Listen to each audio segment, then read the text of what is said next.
अस्सलाम वालेकुम क्लास।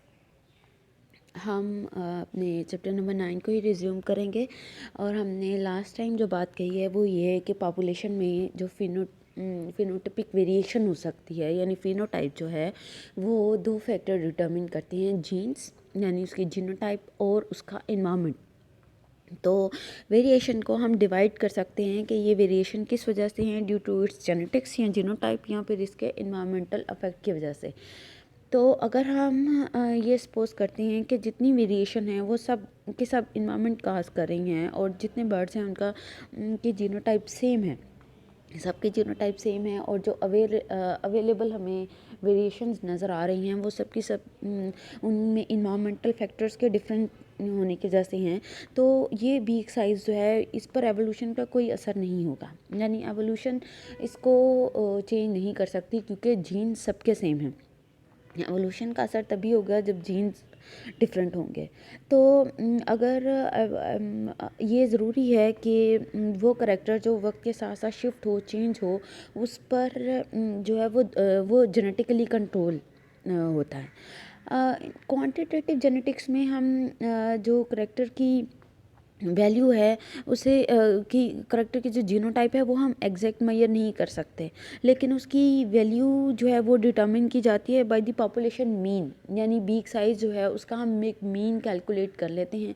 इसी तरह से जैसे हाइट है तो हम एक मीन हाइट कैलकुलेट कर लेते हैं और फिर हम कहते हैं कि मीन से कितना डेविएट करें, मीन से कितना साइज़ ज़्यादा है या मीन से कितना साइज़ कम है। तो जो मीन है वो एक बैकग्राउंड वैल्यू होती है और बाकी जो है वो फिर हम ये एक्सप्रेस करते हैं कि ये फिनोटाइप एक एवरेज या बैकग्राउंड फिनोटाइप है और बाकी जो इससे प्लस या माइनस कितना डेविएशन हो रही है, हम इसको इस तरह से कैलकुलेट करते हैं। तो ये जो क्वांटिटेटिव जेनेटिक्स में हम mean of population plus P से मुराद है phenotype is equal to mean of population plus G, यानी जीनोटाइप क्या है। तो ये इसमें मीन ऑफ पॉपुलेशन जब दोनों तरफ कट हो जाएगा तो क्या होगा, P is equal to G, P is equal to G, यानी पी जो है फिनोटाइप जो है वो इज़ इक्वल है जीनोटाइप के। ये उस वक्त इक्वल होती है जब कोई भी इन्वायरमेंट का असर ना हो, लेकिन अगर जो फिनोटाइप है उस पर इन्वायरमेंट का भी असर है, यानी फूड कितना मिल रहा है या जो ऐसी जगह पर इंडिविजुअल जो है वो पाया जा रहा है, उसकी डेवलपमेंट कैसे हो रही है, तो ये पी जो है वो सिर्फ जी के इक्वल नहीं होगी बल्कि ये इक्वल होगी P is equal to G plus E. P जो है वो जीनोटाइप प्लस इन्वायरमेंटल अफेक्ट के इक्वल होगी। अब ये जो ई है, वैल्यू ऑफ ई, ये है environmental affect, this is environmental affect. और ये अगर सेम जीनोटाइप के होते हुए भी इन्वायरमेंट डिफरेंट होगी तो इंडिविजुअल जो है वो उसकी फिनोटाइप डिफरेंट होगी। ये जो जी है दिस इज़ जीनोटाइप, और सेम इन्वायरमेंट में डिफरेंट जीनोटाइप के इंडिविजुअल होंगे तो वो फिनोटिपिकली डिफरेंट होंगे। तो ये जो जी है ये it can further be divided into A and D, A and D. A क्या है, ए है एडिटिव अफेक्ट, यानी जीनोटाइप का वो अफेक्ट जो कि नेक्स्ट जनरेशन में पास ऑन होता है, और डी है डोमिनेंस अफेक्ट, जो वो कंपोनेंट जीनोटाइप का जो कि नेक्स्ट जनरेशन में पास ऑन नहीं होता। इसका मतलब है G can be equal to A plus D, ठीक है। जी जो है वो in turn A plus D पर इक्वल होती है। इसमें डी नेक्स्ट जनरेशन में पास नहीं होगा, जबकि ये जो एडिटिव इफेक्ट है ये नेक्स्ट जनरेशन में पास ऑन होगा। अब ये क्योंकि ऐसा क्यों होता है, क्योंकि पूरी की पूरी जीनोटाइप इंडिविजुअल अपनी नेक्स्ट जनरेशन में पास ऑन नहीं करता है, बल्कि नेक्स्ट जनरेशन में हाँ कुछ जीनोटाइप का कंपोनेंट पास ऑन होते हैं जिसे हम एडिटिव अफेक्ट कहते हैं। तो ये जो है जो पेरेंट्स हैं वो पॉपुलेशन के मीन से अगर डेविएट कर रहे हैं तो ये जो इसमें कितनी डेविएशन नेक्स्ट जनरेशन में पास ऑन होगी, जितनी डेविएशन इनकी एडिटिव है, यानी जितनी जनरेशन पास ऑन हो, जितनी वेरिएशन पास ऑन हो सकती है। जो वेरिएशन डोमिनेंस इफेक्ट की वजह से है वो वेरिएशन पास ऑन नहीं होगी। तो क्योंकि जो जीन्स हैं और पेरेंट्स जो हैं सिर्फ अपने हाफ जीन जो हैं वो नेक्स्ट जनरेशन में पास ऑन करते हैं, तो इस वजह से जो ऑफस्प्रिंग हैं वो सिर्फ हाफ एडिटिव अफेक्ट ही जो है अपने पेरेंट्स से ले सकते हैं, क्योंकि वो हाफ जीन पास उनकी तरफ हो रहे हैं। इसलिए जो एडिटिव इफेक्ट है वो इक्वल होता है twice the amount by which it's offspring deviate from the population mean. ठीक हो गया। जो पर्सन जो इंडिविजुअल का अफेक्ट है कि उसके जीनोटाइप में कितना एडिटिव इफेक्ट है, अगर वो हम कैलकुलेट करना चाहें तो हम ये कैलकुलेट कर सकते हैं कि उसके इंडिविजुअल, उसके ऑफस्प्रिंग जो हैं वो मीन से कितना डेविएट कर रहे हैं। तो जो एडिटिव इफेक्ट ए है इंडिविजुअल का, वो किस तरह से कैलकुलेट किया जाएगा कि जितना ऑफस्प्रिंग डेविएट कर रहे हैं फ्रॉम द मीन के उससे डबल एडिटिव इफेक्ट होगा। डबल क्यों होगा?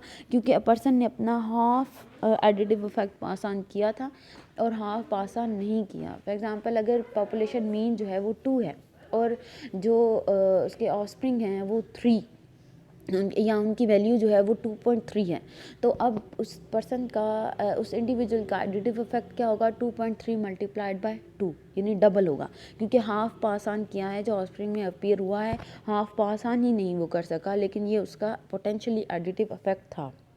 होपफुली इसकी समझ आ गई होगी। इसमें जो आपको कटिंग्स नज़र आ रही हैं वो आपने नहीं करनी है, जो जो कट पोर्शन नहीं है वो आपने करना है।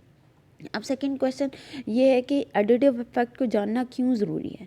एडिटिव इफेक्ट आप जानते हैं कि अगर आप सिंगल लोकस की बात कर रहे हैं तो आप उसके बारे में जीनोटाइप प्रेडिक्ट कर सकते हैं, यानी कैपिटल ए है, स्मॉल ए है, तो दो जीनोटाइप, दो ही तरह की फिनोटाइप हो सकती हैं, या तो कैपिटल ए होमोजाइगस होगा या हेट्रोजाइगस होगा, लेकिन दोनों केस में एक ही पर्टिकुलर जीनोटाइप होगी, फिनोटाइप होगी, और स्मॉल ए की एक फिनोटाइप होगी। तो आप ये भी अंदाज़ा लगा सकते हैं कि कौन से इंडिविजुअल जब आपस में मीटिंग करेंगे तो नेक्स्ट जनरेशन में फ्रीक्वेंसी क्या होगी। अगर आप 2 लोकस की बात कर रहे हैं तो भी हमने देखा कि हम हैप्लोटाइप्स की फ्रीक्वेंसी से कैलकुलेट कर सकते हैं कि नेक्स्ट जनरेशन में फ्रीक्वेंसी कितनी होगी। लेकिन अगर आप क्वांटिटेटिव जेनेटिक्स की बात कर रहे हैं तो आप इसमें आप फिनोटाइप आपको नज़र आ रही है बिग साइज़, लेकिन आप जीनोटाइप के लिए बिल्कुल भी श्योर नहीं हैं कि इसकी जीनोटाइप क्या होगी।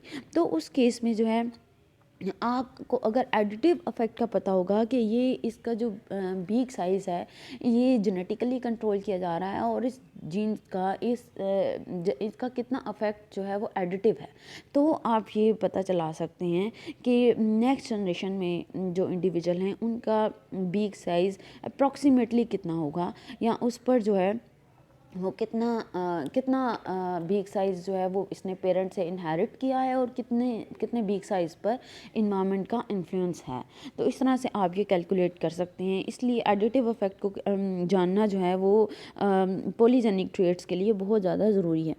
अब जो वेरिएशन है करैक्टर में, वो जैसे में पहले बात हो चुकी है, they can be divided into genetic and environmental effects. Variation से क्या मुराद है? क्लास ये ग्राफ देखेंगे ज़रा, इसमें ये जो डॉटेड लाइन दिखाई गई है इसकी वैल्यू है 0, ये वैल्यू होती है मीन। जब कोई करेक्टर अपनी 0 वैल्यू पर है तो इसका मतलब है वो मीन वैल्यू पर है। फॉर एग्जाम्पल हम बिग साइज़ ले लें 2, तो ये 2 जो है ये इसकी अगर मीन वैल्यू है तो वो सबके सब फिंचेस जिनका बिग साइज़ 2 होगा वो अपनी मीन वैल्यू पर हैं, लेकिन कुछ ऐसी होंगी जिनकी वैल्यू 2 से कम होगी और कुछ ऐसी होंगी जिनकी वैल्यू 2 से ज़्यादा होगी। अब ये x से मुराद है और ये एरो आप बता सकती हैं कि ये अमाउंट है डेविएशन की, वेरिएशन की। जितना 2 से ज़्यादा या कम होगा उतनी ही वेरिएशन करेक्टर में होगी। 0 है तो नो वेरिएशन, लेकिन 0 से प्लस है, प्लस वैल्यू है या माइनस वैल्यू है तो दोनों में ही वेरिएशन होगी। तो अब पॉपुलेशन में ये जो वेरिएशन, जो मीन वैल्यू से वेरिएशन होती है, ये किस वजह से होती है? इसमें जेनेटिक वेरिएशन भी होती है और इन्वायरमेंटल वेरिएशन भी होती है। अब जेनेटिक वेरिएशन को हम ऑलरेडी कह चुके हैं कि जेनेटिक वेरिएशन 2 तरह की है, एक एडिटिव है और एक डोमिनेंस है। इसके अलावा थर्ड वेरिएशन है एपिस्टैटिक वेरिएशन, जो जीन्स के आपस में एक दूसरे से अफेक्ट की वजह से होती है। आप एपिस्टेसिस को ऑलरेडी जानते हैं।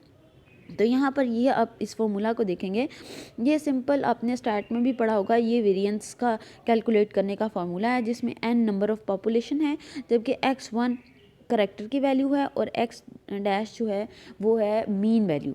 ठीक हो गया। अब यहाँ पर फिनोटिपिक ये वेरिएंस जो है ये डिवाइड की जा सकती है, phenotypic variance, environmental variance, genetic variance, dominance variance और एडिटिव वेरिएंस। इसमें से कोई भी वेरिएंस कम या ज़्यादा हो सकती है, यानी किसी भी करेक्टर की इन्वायरमेंटल वेरिएंस ज़्यादा हो सकती है। हो सकता है कि वो करेक्टर अपने इन्वायरमेंट के लिहाज से ज़्यादा डेविएट कर रहा हो, या उसकी इन्हीं तीनों में से कोई एक वेरिएशन हो सकती है। तो आपने देखा कि V P is equal to, यहाँ एक्स को आपने पी से अलग कर दिया है, यहाँ पर एक्स को ई से, यहाँ पर जी से, डी से और ए से। इस तरह से जब है ये सभी जो है वो इसी की फॉर्म है।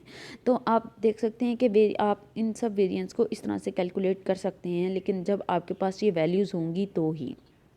तो अब जो भी वेरिएशन है उसको आप पॉपुलेशन के किसी भी करेक्टर के वेरिएशन जो है वो आप इन फॉर्मूला से फाइंड आउट कर सकते हैं।